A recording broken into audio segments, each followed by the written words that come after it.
Сәлем достар, сендермен бірге Айшын ТВ және біз өткен жолғы видеомызды жалғастырамыз. Ендеше кетті. Достар, бүгін біз Ханшайымның қолы мен көйлегін боятын боламыз. Мен оның қолын осындай ашық сары түспен бояймын. Ал көйлегін қызғылт түспен бояймын. Ендеше біз кеттік. Достар, біз бояуды бастаймыз.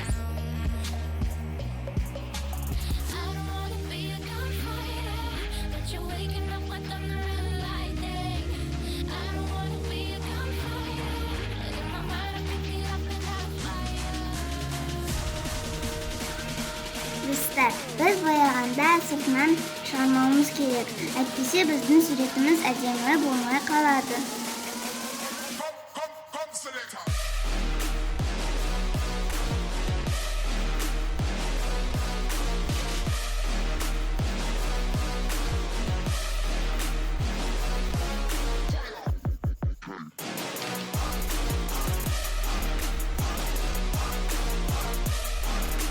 Достар, сонымен біздің қолымызды бояп біттік. Енді достар, біз қазір көйлегін бояймыз.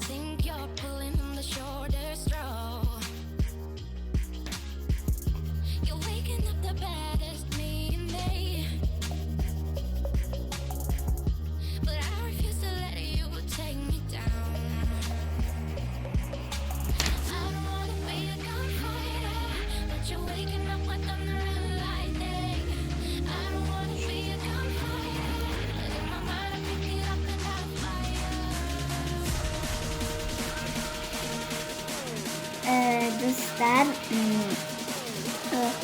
көйлегін бояған кезде ашық түсті таңдау керек.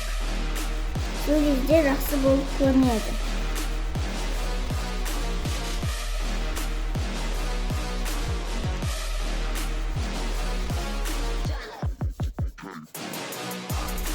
Міне достар, біз көйлегін боядық. Біз бұл видеоны аяқтадық. Бізге жазылып лайк басыңыздар. Сау болыңыздар.